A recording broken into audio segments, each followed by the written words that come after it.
Hello everybody and welcome back to Roadwarden. I'm so excited! We finally made it to Howler's Dell after getting to Pelt of the North last time. Also, I was given some very useful advice from some people. Awesome Pork 101 said that the tree really likes magic.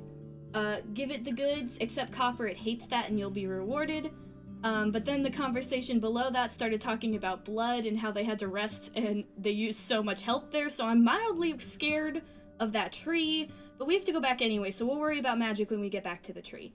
And Licinius Lucullus also said that we have plenty of time to explore Howler's Dell and its surroundings. We have 16 hours every day for now, so I don't have to freak out that much about time, but haggling is also good. And the lying part in our character sheet is more about how good we are at lying, and the more we lie, the better we'll get. But surely no one would make use of this. Definitely not. But thank you guys all for the advice. It'll be very helpful, especially now that we're at Howler's Dell. Speaking of Howler's Dell, I believe I was told... Oh yeah, okay. Monastery Village, White Marshes, Northwest, don't tell them more than you need to. That's what the innkeeper said. Don't make fun of them, don't mock their order for the old Pagos. And the White Marshes have necromancy ? So we need to keep an eye on that. I think just in general, especially since we're playing a pagan character, we should not say more than we have to. We're here to just, like, explore, pass through a little bit. We're not here to make friends, as much as that the life of a road warden is a lonely one, okay? The only person we need is Jefferson. Oh, Joffrey. Yeah, Joffrey. Oh, fuck. I can't even remember my horse's name. What kind of a friend am I? So we need to talk to the mayor and bring him her response. So that's our job, but we'll explore as much as we can before it gets dark. We do need to find a place to rest for the night. So let's see. Yeah, I don't know how comfortable I feel here. So let's go in and get this over with. A young man is leaning against the closed gate, covered by its shadow. He's young, tanned, and has a short, elegantly trimmed red beard.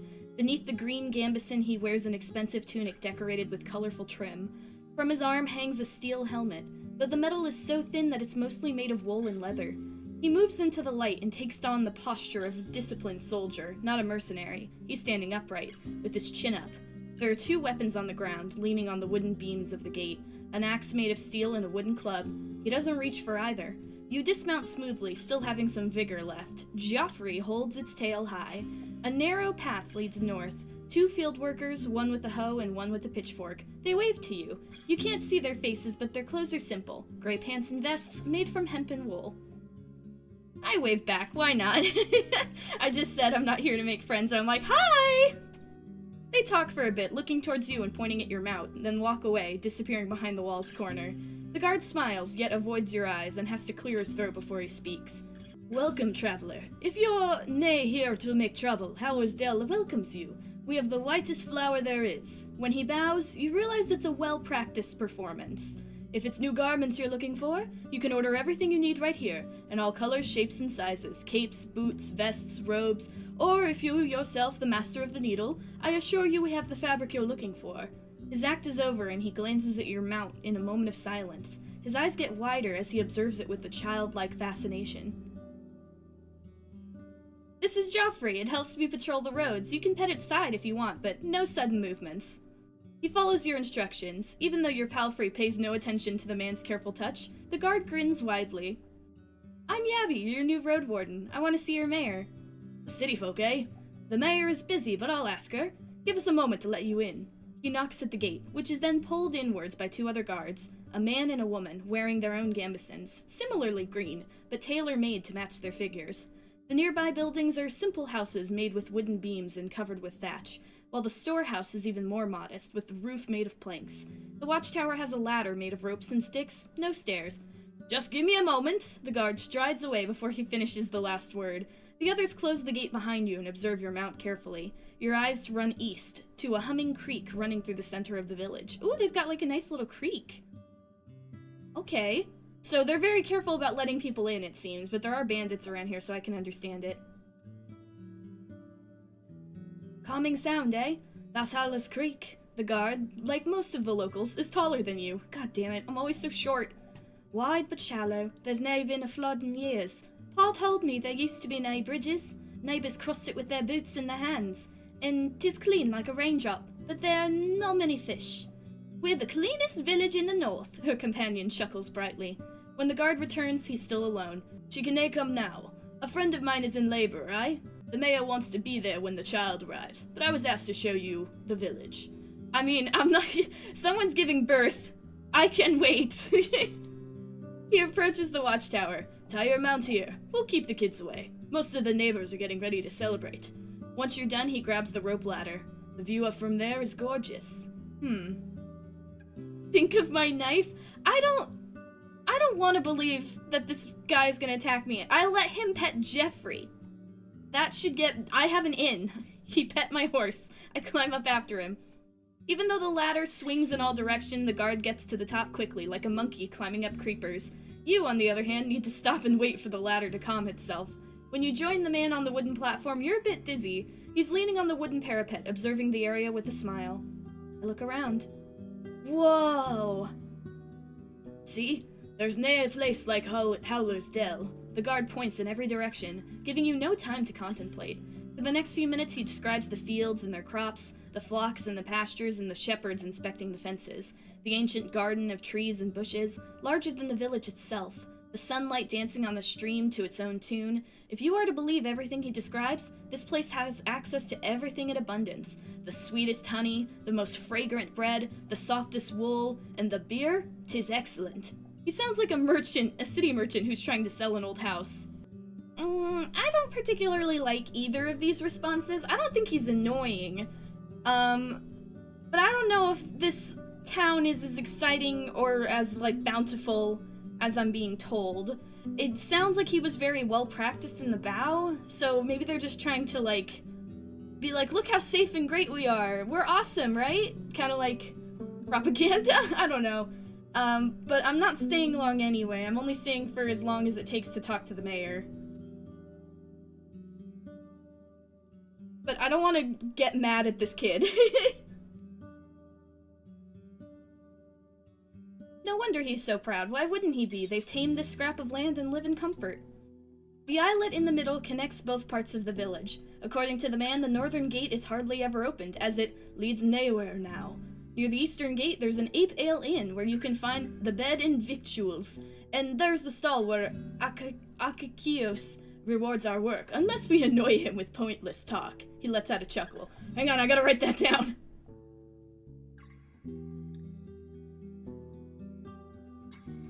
Akakios doesn't like yappers. I'll remember that. I only write down the most important stuff. On the opposite side of the creek, there's another white house. It belongs to Bjorn, the best clother in the north. The priests live in the southeast near the wall, but they do not talk to strangers. You also hear about the hunter, the cooper, the fisher, the miller. The pie maker lives with his sister, the baker. The smith and her husband, the carpenter, live with their kids. Some of the larger buildings could accommodate 2, maybe even 3 generations at once. There could be more than 100 dwellers here. You consider stopping his speech, but suddenly he points at the islet again. There, see? The mayor's coming, the one wearing purple. You're free to join her, traveler. I will. Thanks for chatting with me. At least I wasn't just standing around being bored while I waited for her. You try to get down quickly, but 2 steps are enough to make you sure that's a bad idea. You wait for the ladder to find its balance. You're relieved when you touch the ground again. You untie your palfrey and follow the guard. You pass a small pasturage surrounded by a wooden fence, a few loose chickens, and a tethered boar. The fancier buildings are covered with whitewashed coating, and surrounded with vegetables, herbs, and flowers. The bridges are wide enough to carry even a wagon, but for Joffrey, walking on the wooden beams is far from pleasant. The islet is empty, but you notice an empty stall painted in the shape of colorful flowers. Oh, I see the bridges that we're going across. Beautiful. That'd be like a dream Minecraft house setup right there. I walk over the second bridge. Along the entire path, you notice more and more people observing you, smiling or casually greeting you as they're focused on their own tasks. Finally, you reach the main square. A large tree grows in the center, surrounded by dark water, held together by a thin wall, perfect for sitting. But the smell coming from the liquid makes you think of rotten eggs. The plant reminds you of the tree you saw in the south, next to the swamp altar. In the north, you see the Ape Ale Inn. Judging by the tables, stools, and benches outside of it, it's open for guests. The villagers are chatting and dining loudly, and you catch their curious glances. How much time has passed? Okay, it's been about an hour. On the side of the dining area, the merchant is arguing with a tall, broad-shouldered worker. An old man is sitting by himself eating a pie, and with a walking stick leaning against the table. A young woman is cleaning the empty mugs in the creek, speaking with a man at least twice her age, maybe her father. I need a spot for Joffrey. Ooh! There's a wide wooden roof right next to the gate that shelters carts, crates, and sacks. You move your mount next to a donkey, to a beam placed here just for this purpose. Without a moment of hesitation, Joffrey starts to chew on the nearby haystack. You have some time to make sure it doesn't struggle with your bundles. Return to the inn. Where is the mare? I must speak with you. She's sitting on a chair with a 4-year-old boy on her knees. She's holding his hand gently, showing him how to eat gruel from a bowl. It's not a cheat meal, though. You spot nuts, berries, and milk, and the added honey makes it yellowish. The kid is clean and quiet, and once he notices your arrival, he crams his mouth with a spoonful of oats. Now, love, the mayor titters. Do not get distracted. She rubs the meal off his face. A few more spoons and you'll go help Papa in the kitchen, aye? She gives you a radiant, though apologetic smile, and then turns her attention back to her companion. I don't like this. Something feels off about this place. Am I just being too paranoid? Everyone is so happy and friendly. Now I sound like an asshole, but like, it's just, I don't know, it feels like a facade. Everyone's so happy here, and so happy to see me, and so happy to chat. Even the child. I'm like, I don't know. I feel weird. I observe her more closely. Her long-sleeved linen dress must have been dyed once blue and once in red to achieve its dark, fancy purple, which would draw looks even in Hovlevin. From her left shoulder hangs a green woolen cape, as thin as a shawl. The brown belt on her waist has a large steel buckle that portrays a running deer with unrealistically large antlers, growing in all directions like tree branches. Apparently I'm an art critic now. Unlike her tribesfolk, she's pale, with powdered and rough rogue cheeks, and her lips match her outfit, though they're a bit closer to wine red. The thick gray strands in her long blonde hair look more like a fashion choice than a result of aging. Her eyes are the color of her cape, keen and vigorous. She's shorter than most people around, though would still be the tallest woman in most of the northern settlements. While she's around 40, her slim hands add fragility to her appearance. Even though her posture is upright, her legs confidently crossed, and her delicate voice assertive. She makes plenty of gestures, but her shoulders hardly ever move. I will wait patiently. I don't want to be the one to make the facade snap and then they're all mad at me. After a few more minutes, the boy lets out a gentle cough, and after a pat on the back, the mayor pulls him on the ground. You did a great job, love, but I need to speak with our guest, darling. She addresses one of the inn workers, a girl close to 15. Take him to his father, will you? Her tone suddenly gets firmer, leaving no hint of a question or suggestion. Yes, ma, she responds. Both her hair and her eyes are nothing like those of her brother, and neither of the kids resemble their mother. So we have a Roadwarden again. Please, sit down. She vaguely shows you the palm of her open hand, letting you pick any place you want. Since I'm her guest, I'll sit on the bench next to her. I sit on the stool opposite of her. I'm here as a trade partner. I think we should go with this one because we're here as a professional. We're not here as a guest. This is our job. You have a good look at the inn's front door, leading to a cellar-like ground floor. It's dark with crates and barrels covered in fruits, nuts, and vegetables. The actual inn is upstairs, but the only people who go in and out are the workers, most of whom are teenagers. The mayor observes your outfit carefully, maintaining a polite, though cool smile. Once your eyes meet, she hardly ever looks away. I'm sure you're hungry. My husband will bring us something soon. No food is free. No food is... No food is free. Now, let's not get silly, she lowers her voice. Nothing is free, but nay, every act of kindness is a trap. I'll fill your stomach now, and we'll both fill our pouches later. And of course, she brings back her smile, 'tis a custom of ours to lend a hand to lost travelers. The forest is full of fruit, and that's no reason for us to suffer from hunger. All right, then I accept. That's a relief. You're saving me from one awkward dinner. She taps her chest and looks at a flock of birds that fly above you loudly, heading south. As we're waiting, be so good as to help me understand something. Even if you're but a mercenary, I can nae imagine a single reason for you to choose this realm for your wardening, nae so long after Astarion's disappearance. There's nae glory or treasures to find here. Her pale fingers form a tent in front of her stomach, then clasp, leaving the forefingers pointing at you. You were sent here by the merchants. They want the peninsula. Oh shit. She knows already! Okay, what can we say here? Well, she caught me. I don't need to hide the fact that the guild needs new opportunities. I make it clear that collaborating with the city would keep her people safe. I simply explain the situation. I portray the situation as lightly as I can. I present Hovlevin's interest as an opportunity. How do they feel about Hovlevin, though? I feel like this is definitely a situation where I shouldn't say too much. But, like, there's no lying my way out of this. She knows exactly why I'm here.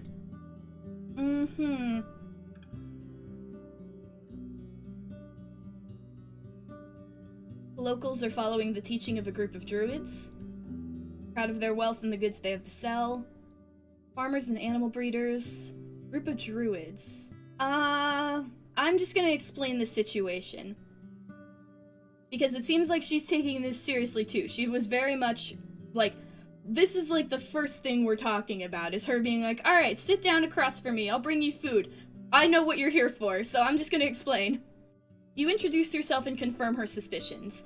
The guild and the deputy are in agreement. They're willing to send troops to this place to defend the settlements and patrol the roads. They'd cover their pay, you'd only have to look after their board and lodging. You explain that the rate of taxes is open to negotiations, but they would be taken twice a year, in spring and fall. You have time to think about it, you assure her, and you're free to consult with your people. Safer roads bring many travelers, artisans, merchants. I know you realize it's an opportunity. Yes, I do, she finally interrupts you, but roads bring other people as well. Not all of them are desired by us. She observes your palfrey. She twists her deer buckle, left and right, left and right. The times have changed, and your superiors were kind enough to send a messenger, not a temple guard with a list of demands. She grasps the buckle with her fist. But when it comes to the guild, there's always a catch. Her accent is now almost identical to the one used in the city.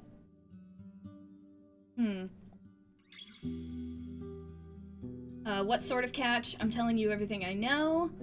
You don't have to trust anyone blindly. You're speaking from experience, I assume. I'll go with this one. I'm telling you everything I know. I can't ask you to trust me, but I'm not hiding anything. Even if I were eager to put trust in the words of a stranger, your honesty has nothing to do with the truth necessarily. It doesn't put me in an easy position, as you can imagine. Here, listen to this trick I learned during my studies. She theatrically clears her throat, patting her chest with one hand and covering her mouth with another, then leans forward and rests on her elbows, allowing her hands to freely make gestures. You make a deal with the settlement, flour and wool in exchange for coins and tools. You send the first trader, and they imply that you're ready to pay for more for, let's say, parchment. Months later, you want no more rye, just the parchment and wool. We can butcher any molfins, the locals say. Don't worry, you answer. We'll send you a small flock. Just turn one of your fields into a pasturage. As she pretends to speak as different characters, her voice comically shifts, and she has no issue switching between accents. I keep a straight face. She swings her hand above the table. Another year goes by, and while there's more parchment, the village lacks some crops. The tribe needs not just tools and coins, plenty of coins, but also seeds, and the guild is not satisfied. Sending our wagons costs a lot, and there are more highwaymen now. If you want us to come again, you need more mufflins, and sell us their cheese. And guess what? With a haunting laugh, she straightens up and spreads her arm like someone a third of her age. Turns out that the village can't say no anymore. They lack supplies, seeds, and land. They can't refuse. I mean, she's right. Don't you think the city would see value in keeping you strong, fewer risks for them? I don't know, it sounds like Hovleven just wants to gobble everything up. So I'm gonna nod. The pause doesn't linger for long. I see we understand each other. Let's finish the introductions. I'm Thais, one of the keepers of the Ape Ale Inn and the mayor of Howler's Dell. I assume it would be convenient for you to take my answers back to Hovleven. She wonders for a moment. Say, when could we expect the first caravan? After winter? It depends on what you can sell and what you want in return. While the conversation goes on, the food gets served, the refreshing aroma of roasted mutton covered with a thick sauce made of mint, parsley, and honey. Tempts you to bite in right away. I'm hungry! The juices are sinking into the round trencher, the plate made of simple brown bread. There's also a small bowl filled with chopped red radishes and a sliced boiled egg, a mug filled with cold buttermilk. Oh, I'm so hungry! I want this now. I want that thing from Willy Wonka where you can reach into your computer screen and then just pull out this meal. I'm so hungry. That sounds so good. It's all brought by a few young people, all of them referring to the mayor as their mother. And in the end, the innkeeper shows up to wish you a good meal. He's wearing a clean orange tunic and a not-so-clean apron made of hemp. He politely introduces himself as Eric's, and after confirming you won't get sick from what he's prepared, he leaves you and his wife to your conversation. Theus tears into the meat into smaller pieces, then eats slowly, often expressing her enjoyment with a hum. Meanwhile, we get to the important stuff. This is a talk, a conversation. Sounds like the nearby ground is fertile. The village would gladly pay its taxes in grain and vegetable, with the exception that a squad of soldiers would provide additional protection. Our youth is strong, she claims proudly, so we don't need your guards on our walls. But a lone Roadwarden won't keep the roads passable. We need fighters willing to patrol the paths, maybe even the heart of the woods. That's what we'd expect in return. You're not an expert when it comes to linen, cheese, and wool, so the mayor spends a good couple minutes describing the outstanding quality the village has to offer, especially the clothes, which are meant to be as unique as those made by Master Crispus. You vaguely recognize the name of this tailor shoemaker, but you've never earned enough to pay him for as much as a single sleeve. And of course, we will never reject some steel and bronze. We lack alloys for sickles and scythes. She then repeats her question about starting a trade route. Unfortunately, I can't make an agreement for anyone. I'm just here to explore it. I have 40 days. Truth be told, the guild is not sure what the peninsula has to offer. It's going to take more than your village to convince them. Ah, that's the only thing I have. Understandable, but you won't find much in the other tribes. They have barely enough to survive, even after they trade for our crops. For we have the only decent soil in this realm. At least the people of Gale Rocks have salts and barrels of fish, while Creeks sells meat and wood. Actually, if you haven't been to Creeks yet, the farthest village in the northeast, you could give them a chance. She nods with a smile. They could use your help with keeping their roads safe. White Marshes, on the other hand, as well as the old Pagos, are close to worthless. For a trade route, that is. She clears her throat. After these words, she stands up, walks to another table, and offers her trencher to an elderly man who sits there by himself. With a trembling voice, he thanks her, then starts to chew on the soggy bread. She sits down, wipes her hands into a clean cloth, adjusts the folds of her cape, and once again crosses her legs. So tell me, Yabby, how's Hovleven? I haven't gathered much news since the invasion. I feel like my character probably wouldn't have the highest opinion of Hovleven.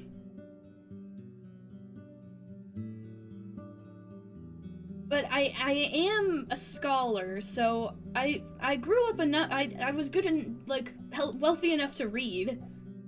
But let's see.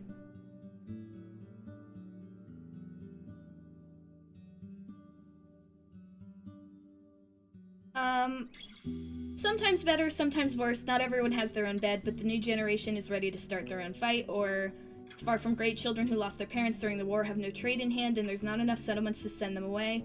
Many people are unable to prosper. That last part, to send them away, I don't like that. I'm just gonna say this one. I was afraid it was lost to hunger. Her chuckle is trimmed with scorn. Good to know I was wrong.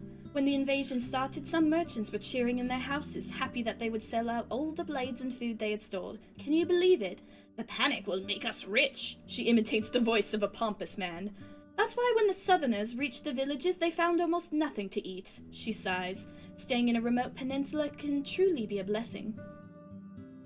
She pauses, hesitant to go on, then shakes her head slightly. Well, we can't change the past. How can I help you, Yabby?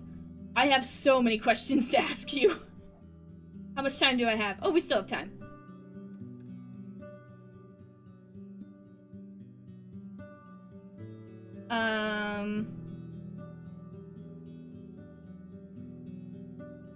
Let's see.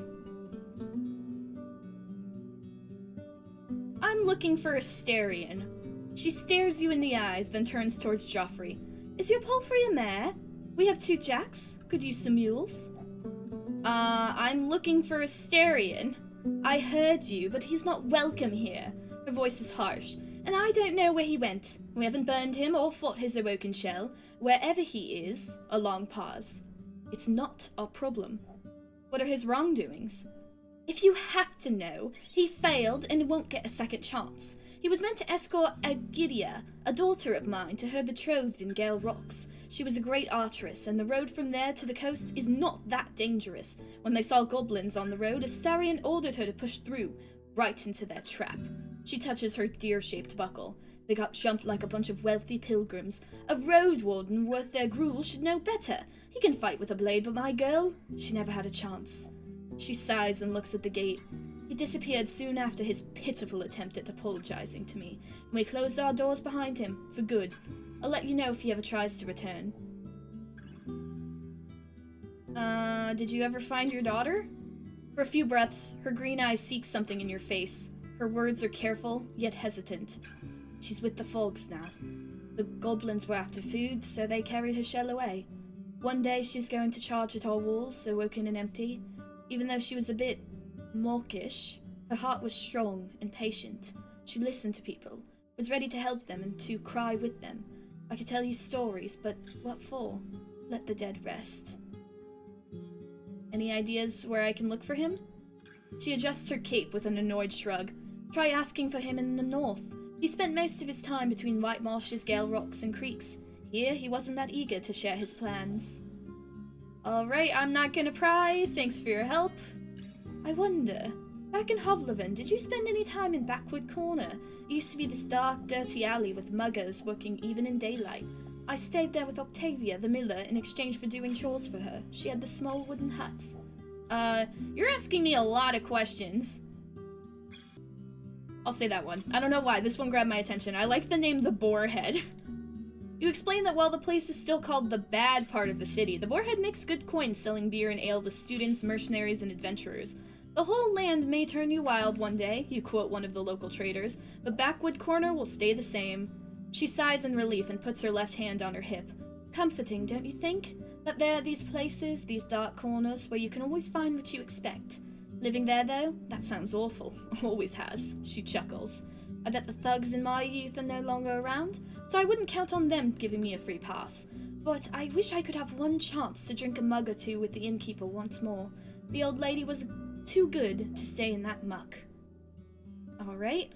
I should... This is gonna be the next thing I ask. I'm not sure about saying anything else, because I was told to kind of like shut my mouth a little bit, but... I was in the Pelt of the North. The innkeeper feels uneasy about Glaucia's band.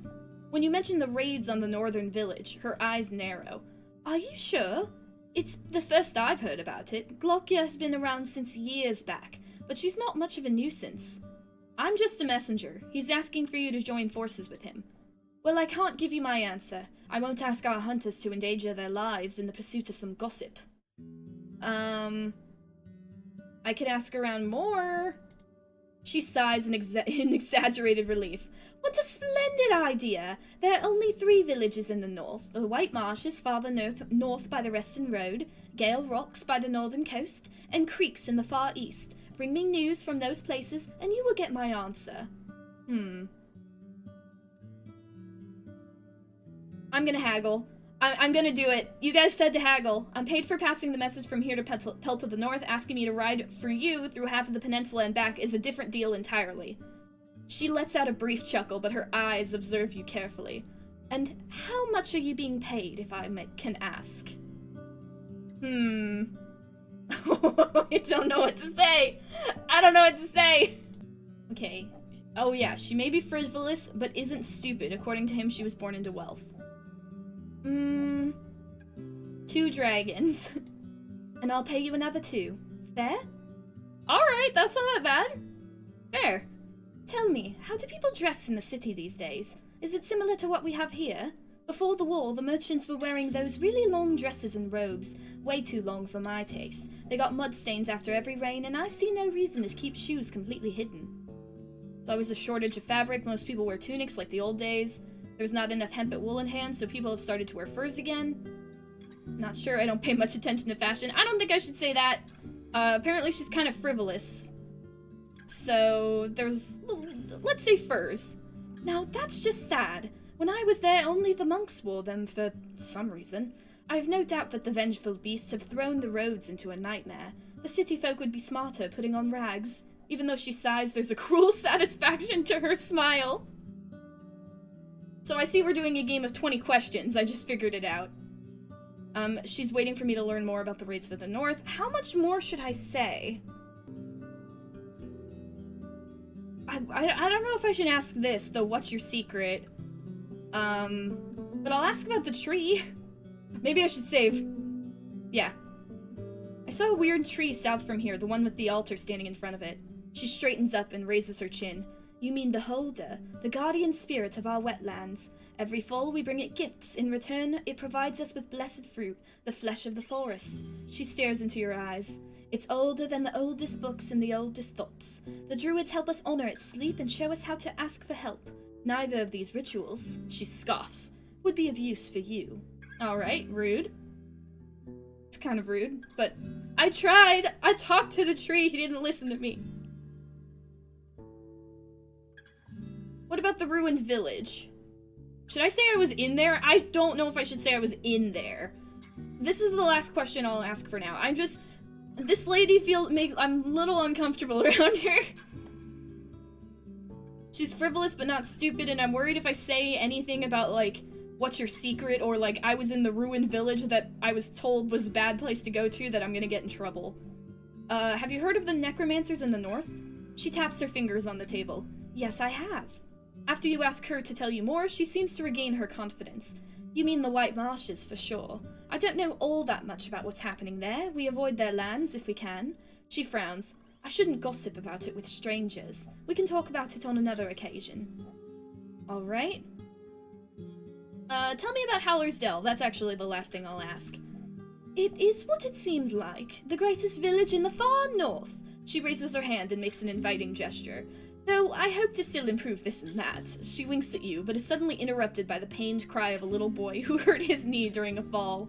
As an amused elder tries to calm him down, the mayor shrugs it off and titters, then meets your eye again. Life's good here. We have what we need and a lot of what we want, building on top of more than 12 generations of hard work and bravery. She spends a good few minutes telling you about mufflins, wheat, rye, hemp, cheese, and wool, proud of every glimpse of prosperity. Whenever she mentions an artisan, shepherd, or farmer, she doesn't miss a chance to mention how significantly she improved their conditions. She also omits some topics. You hear no tales of songs, ancestors, rituals, or days of prayer. It's like listening to a tax collector. At the very end of her speech, she does mention the wisdom of the elders, now kept in the teachings of the druids, who help her guide those who trust her. They heal our wounds in our gardens, she explains, but then changes the topic to the fruit, trees, hares, and nuts in the woods. When she's done, I nod politely. We talk and talk, but I still don't know where you're from, Yabby. What's your story? Have you lived in Hovlevin your entire life? Sorry, no. I'm not gonna tell you anything. My past is already buried. Let's not dig into it. After a few heartbeats, she breaks the awkwardness in her smile. And what else bothers you in the present? Nothing. Thank you for your time. That's such a weird end to a conversation. She was like, so tell me about your past, and I said no. And she's like, oh, well then what about the present? And I'm like, have a good day. Thank you for your time. You're in front of the Ape Ale Inn.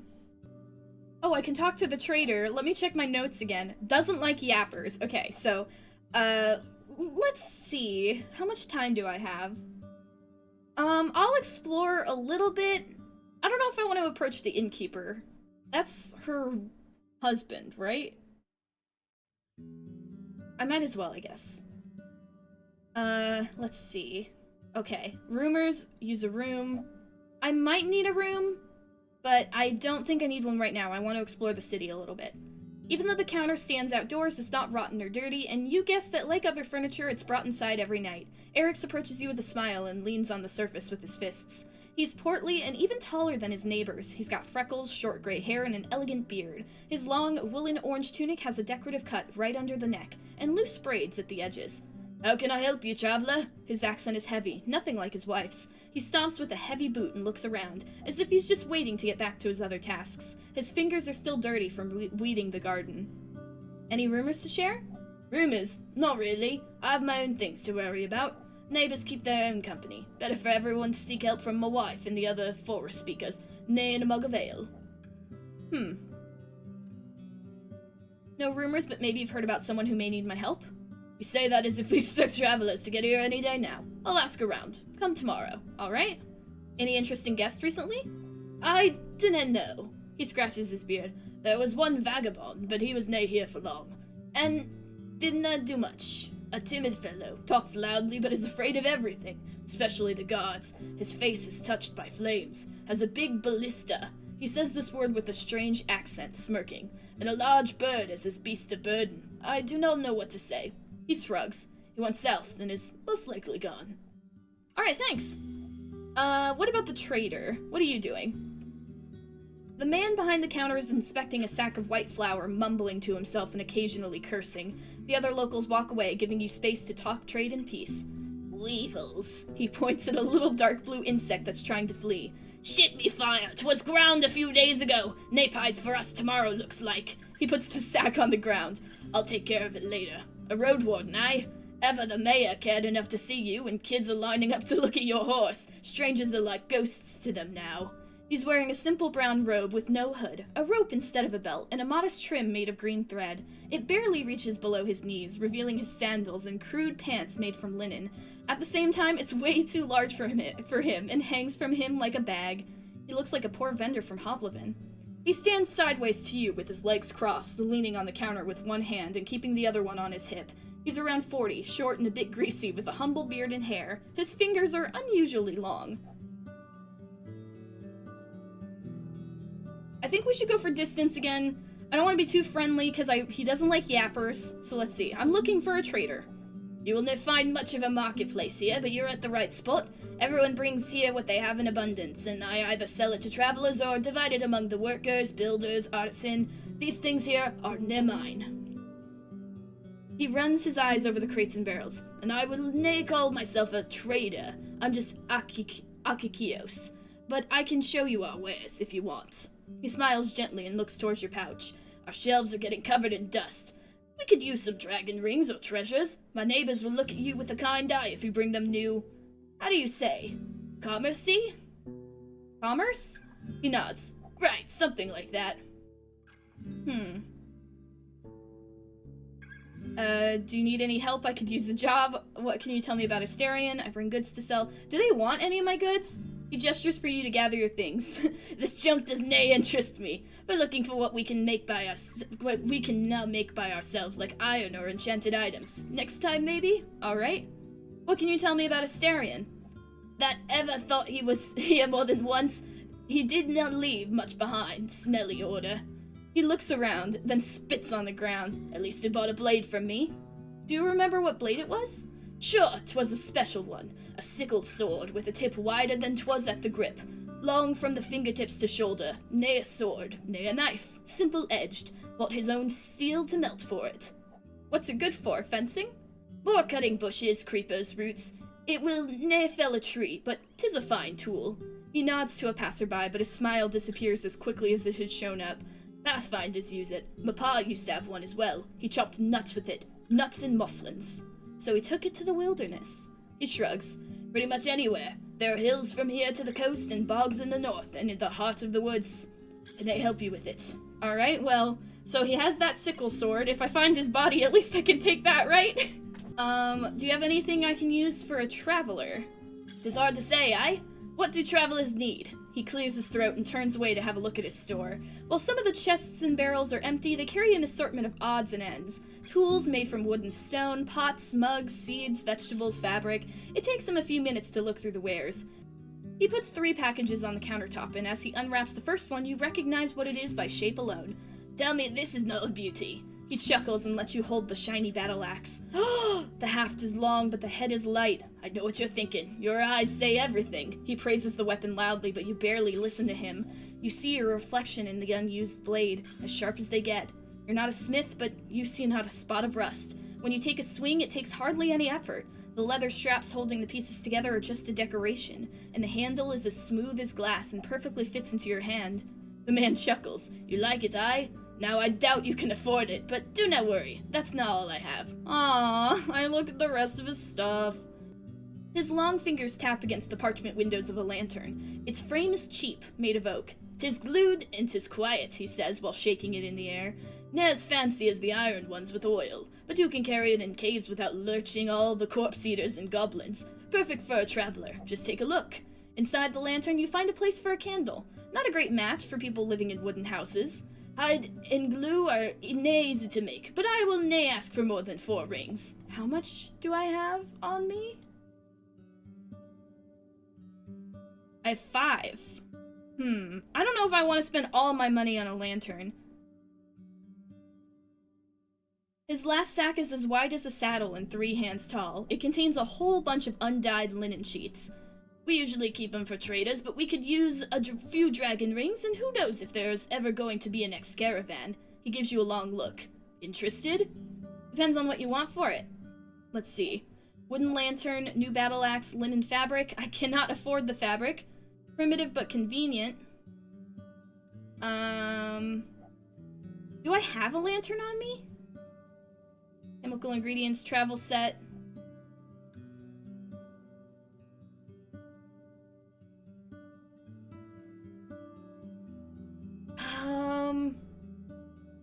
I do have a battle axe. I'm very tempted. The lantern would be very convenient. I don't think we have one. We only have stuff for torches, right? You guys can yell at me if you want, but I'm buying the lantern. I don't know if that was a good decision. But, do you have any jobs for me? No what? There's something urgent. I need a medicament for my daughter. Nah, that she's hurt or anything. He raises his open palms as if to show that he's not holding a knife. She's a teen, wants to start hunting in the woods. I cannot teach her much, but I'd sleep better with her having a healing potion. You have, he hesitates, almost 9 days. Bring me the potion before the last dusk, and I'll pay you 5 dragon rings. Where can I find such a potion? I can think of 2 places. The safer bet is beyond Old Pagos in the Mountain of Crazy Monks.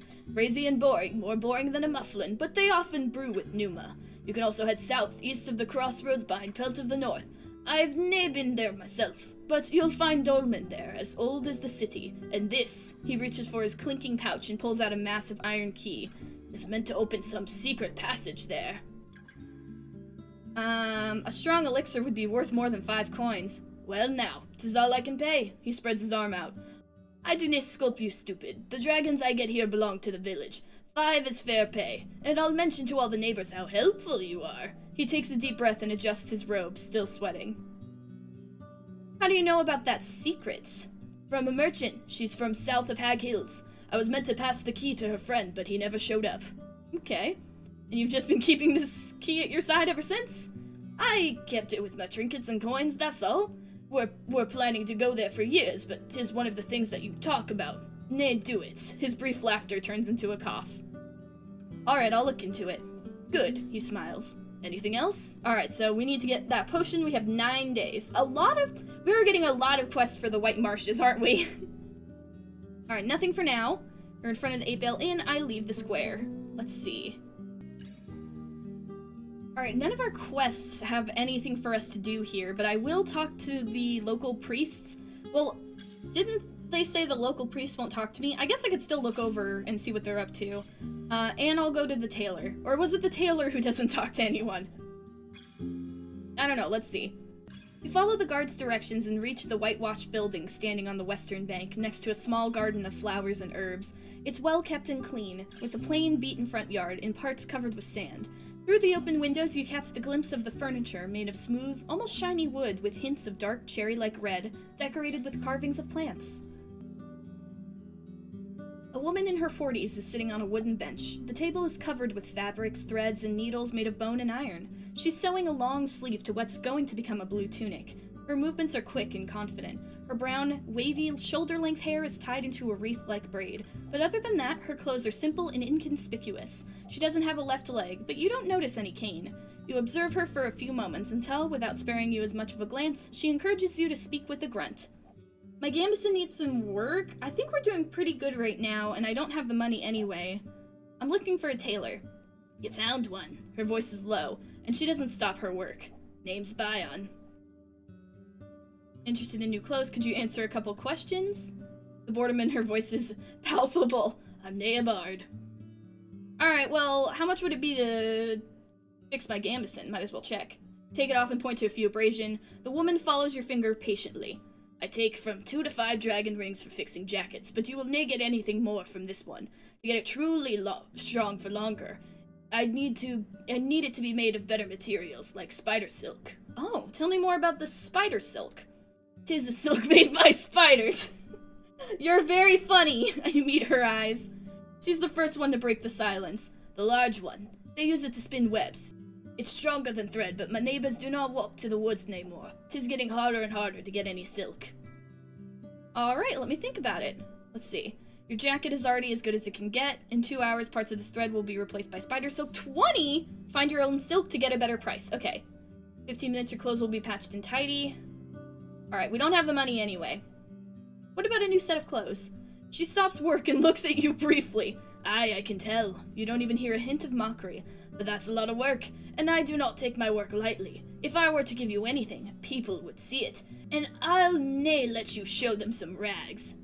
And by that you mean your prices are high. You reach for a pouch, and she answers with a nod.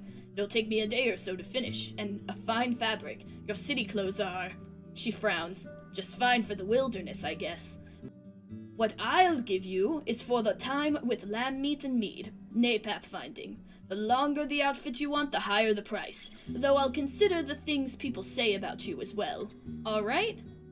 So, a fancy tunic, fitting for a rich city official, takes 1 day of work. A fancy robe would make you look like a merchant, takes 2 days of work. A fancy dress. None of this seems like it would be very useful for me. I feel like it would make my appearance better, but I don't know. I obviously can't afford it, and, good luck.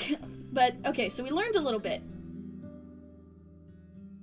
But that's somewhere we can go. We can try and find the spider silk and get our gambeson improved. I want to keep that as good as possible. My appearance is also a problem, but we don't stand out from the crowd, and that's all we need right now. What about the local priests? What are they up to? You head south of the dead tree in the main square. Before you get to the second thatched building, a large man stands up from a bench and gets into your way.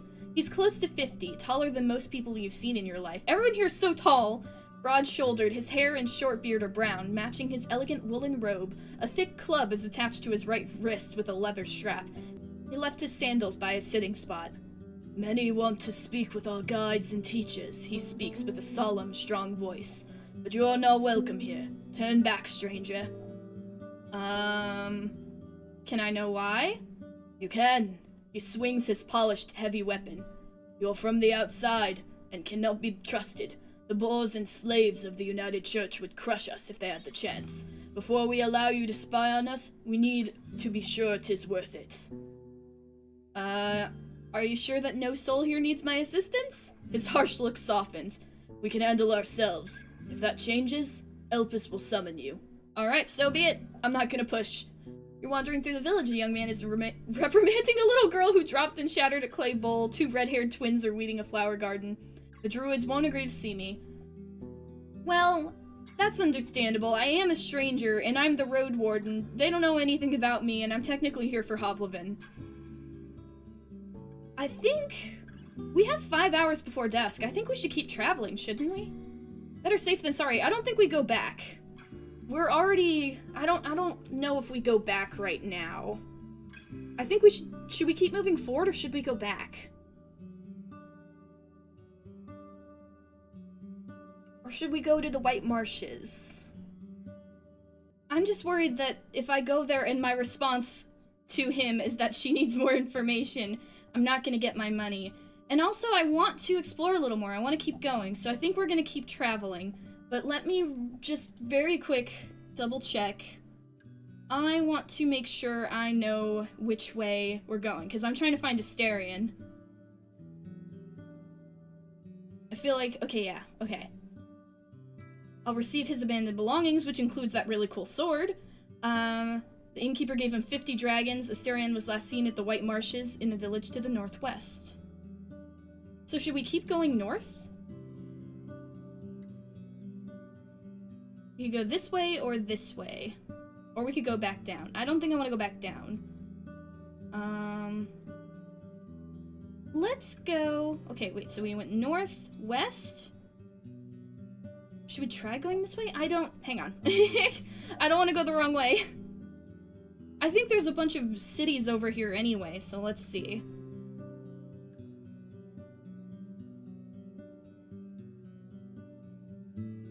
Village set amongst the western bogs.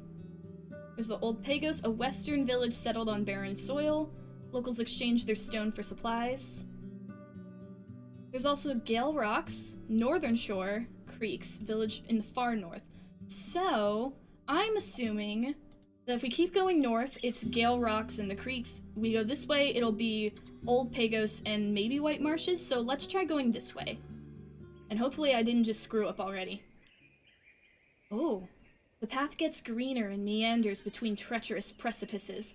You ride slowly, passing by birds and ibixes, but in the distance you spot circling harpies, and below you, a roaming mountain cat pursuing a mothling. You take a sip from your water skin. The air here is a bit dry. Oh, there's a lot of little monsters around here. Got 4 hours until dusk. The most important thing is just to make sure we're not out here during the dark. Let's hope that the echo of hooves won't reach any larger beasts. The path leads you down again, to a small, moist valley impenetrable for a rider. The thicket is made of thorny shrubs, tall grasses, and the weak, fallen boughs that nourish mosses and mushrooms.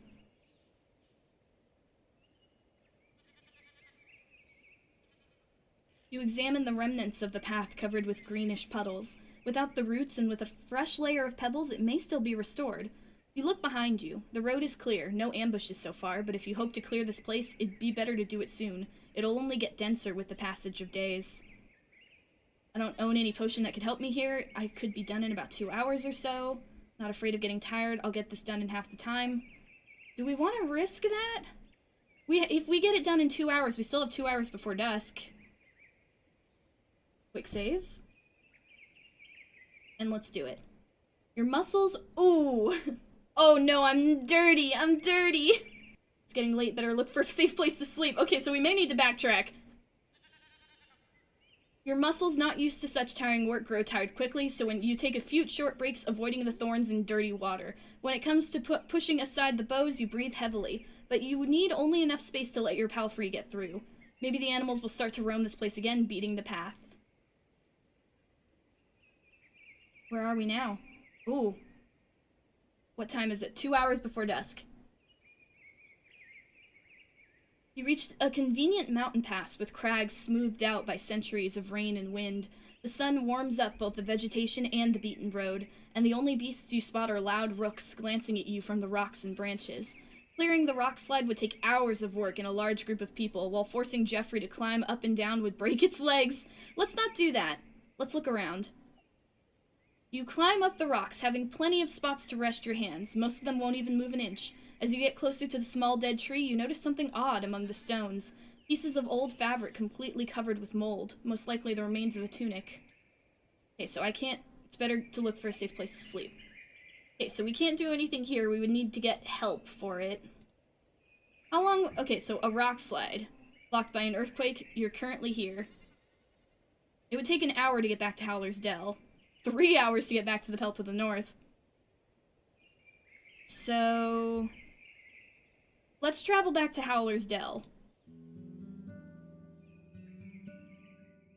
It is very late now. You ride through the open gate, then swiftly dismount. There's too many people around to let Joffrey run among them. Head to the stables. You spend a few minutes with Joffrey, but before you reach the square, someone clears their throat. You turn toward a man in his 50s with large hands, an elegant beard, and no hair. The stable master. He both introduces himself and answers an unspoken question. You frown, then realize you indeed saw him before, and your palfrey was nicely taken care of during your first visit to the village. Or rather, I'm one when 'tis necessary, but I'd rather grind flour, he says with annoyance. You do not think your beast waters itself, brings itself fodder from a storehouse, and cleans its own shit, nay? Takes time and hay. If 'tis, he points at your companion, is nay going to work for it? You better have a pouch at hand. You look behind you. The stables are not much more than an open shed, with piles of planks, 2 donkeys, and a bunch of napping chickens. Would a dragon bone be enough? He nods. For one day? Aye, that's fair. He looks around, rubbing his hands together. Your education could be of use here. Oh, let's see. Come to think of it, it's an opportunity from the village. Horse manure makes great plant food. You describe what you've learned during your studies, and the man stops paying attention. Fine, fine, he sighs and turns around. I'll grab a shovel and a burrow. Nice! I have money still, or wait, did I give my last dragon bone?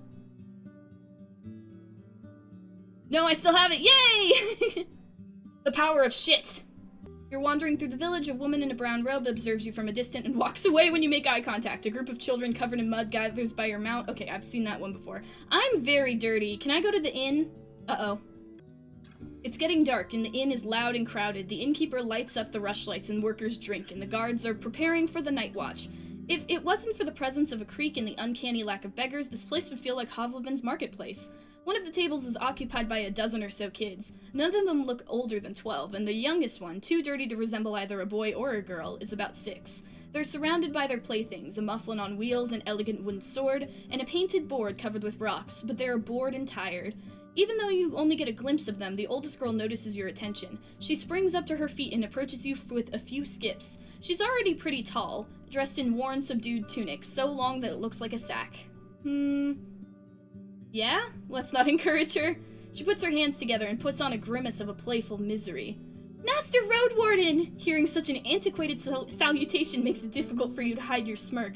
We here, she points at her group. Bored! Oh, so bored! She puts the back of her hand on her forehead, letting out a deep sigh. Please, Master, tell us a story or two, for the traveler sees with different eyes! The last few words sound like an echo of an old tale. Maybe if I do this, they'll let me, they'll let me sleep for free? I don't know, but let's do it. Make room for me! The children gather around and ask you for a minute for them to gather their friends and siblings. I'm just surrounded by children. This is like one of those things where, like, the kids are getting read to at a library, but it's just me and my horse.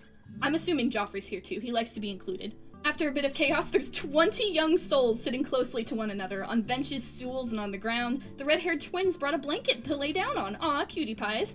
You have a shorter side of the table all to yourself. The older kids understand your lost look in an instant. They start to hush each other, which causes an even greater amount of noise, but in the end, there are dozens of eyes staring at you with a mixture of boredom and anticipation. Let's see. Read quite a few stories during my studies. I know a rather unique fairy tale. Let's do it!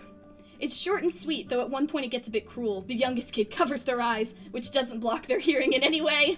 As you get to the end, the tension disappears. The older kids clap for a bit, keeping their dignity intact, while the younger ones start to laugh and argue loudly about the best part of your tale. 2 girls start to wrestle, pretending to be characters that you just portrayed. Seeing this, the adults decide to intervene. You stand up, and the children do the same to show their respect. The girl that had previously talked with you thanks you for your time.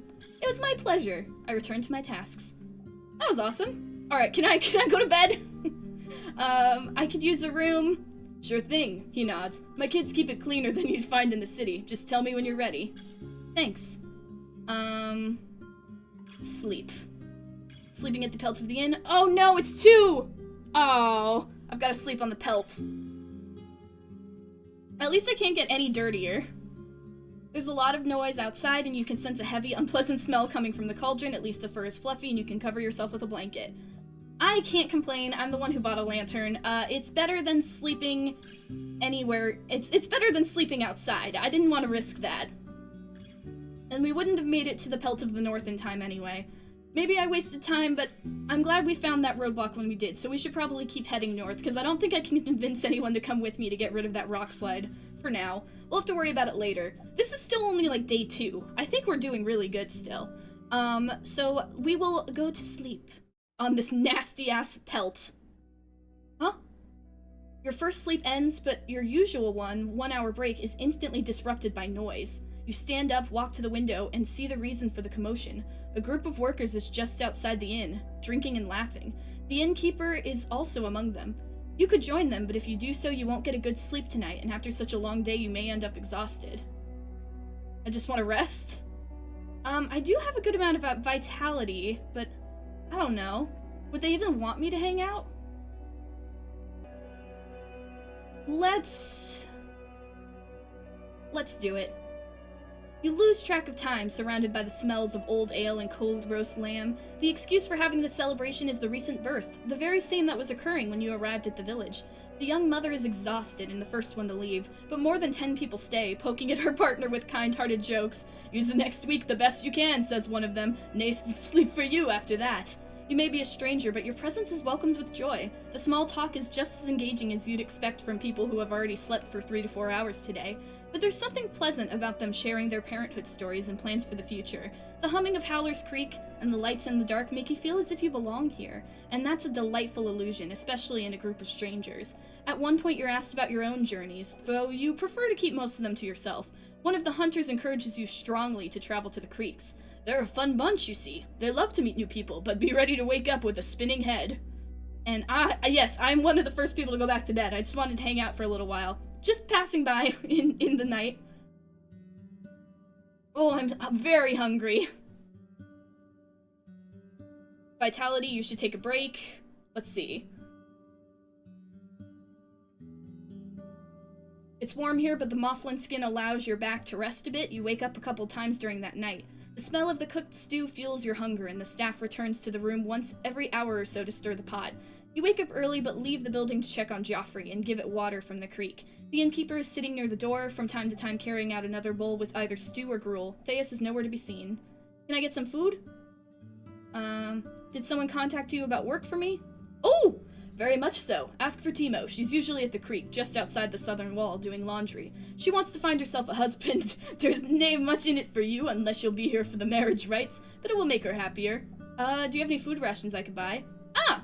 I keep them in the hall. Smoked mutton, a sack of dried fruits, nuts, biscuits. We eat fresh here and pay with work. Coins are nae worth much. When he thinks, his lips move as well. Let's say 1 ring for enough food to fill you for 2 days. In Hovlevin, that kind of price would buy you 3, even 4 times as much food. If you're in a mood for spending, I also have something special. Just give me a minute here.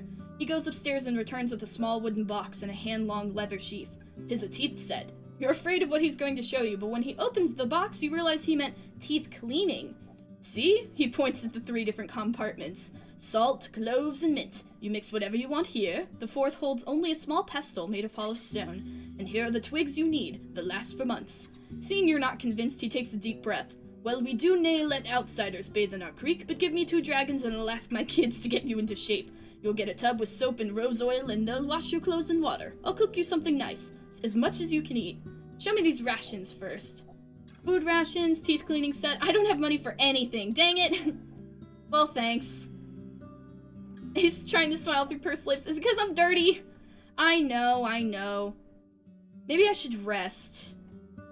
I don't want to waste too much time in the day, but we should... Can we rest? Resting, you spend an entire day taking the entire day taking care of smaller chores and allowing your soul to rest. You're hungry. Eat a food ration? I might have to. And then I'll buy another one, maybe? I don't know. I think for now... Let's see. Oh, yeah, let's go to Timo first. What time is it? Yeah, we'll go to Timo real quick.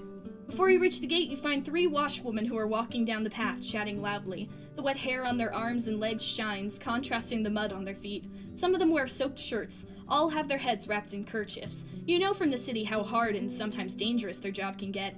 You glance over the laundry baskets filled with clothes and buckets of urine. Once they notice you, one of them puts her things next to a fence and tells the others to go ahead without her. Her companions giggle, but loyally leave the 2 of you alone.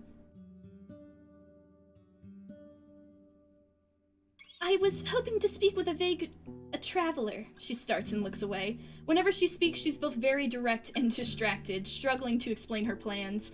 After a brief conversation, you try to sum it all up. So you seek a man who'd agree to take part in the marriage rite of your druids. She nods energetically, but then freezes. She's tanned from work, but her face is young and smooth, and since her hair is hidden, her bright hazel eyes keep drawing your attention. Nay, just any man, she interrupts you angrily. Someone who stays in the sun and works hard for us and our kids. You ask if she has any children already, and after another minute of her awkward explanations, you take a guess that she doesn't. You ask if it would make a difference for her to move to a different village. We live good lives here, safe and plentiful. I'd rather stay, but I can leave with a safe convoy. All right. Apparently I'm traveling Tinder now. All right, but we have that. We are very dirty and very hungry. We ran out of food just traveling. But let's see. I think we want to keep going this way, up towards the north to try and find the White Marshes. We found the rock slide, so If it's behind the rock slide, then we have a problem. But we can always go somewhere else, and we still have that whole other side to look at. But we have plenty of time. It's only day 2. So I'd like to hear from you guys, because I'm still not certain if traveling all the way back to the Pelt of the North is worth it, although it would mean that we could get food and stuff, and it would only take 2 hours, so we could always travel down there and then travel back up or go back down. Let me know what you guys think, if you think it's worth it or not. Either way, next time, I want us to, no matter what, get to the White Marshes. We've explored Howler's Dell, we've learned a lot. Maybe I was a tad bit harsh at the beginning, thinking that they're all suspicious. They all seem pretty alright. The main thing that won me over was definitely telling the stories to the kids. That was really cute. But yeah, I think we might need to rest. If we don't go to the Pelt of the North again, I will rest, and then we'll keep going. Plus, if we go to the Pelt in the North, we could probably get some food. We'll see. But I think we'll end it here for now. We have a lot more quests, and they all seem to be taking us north. But we do have some stuff we may backtrack for. We'll figure it out next time. Until then, thank you guys for watching. If you enjoyed, please consider subscribing. Remember to take care of yourselves, don't spend all your savings on a cheap lantern, and have a good day.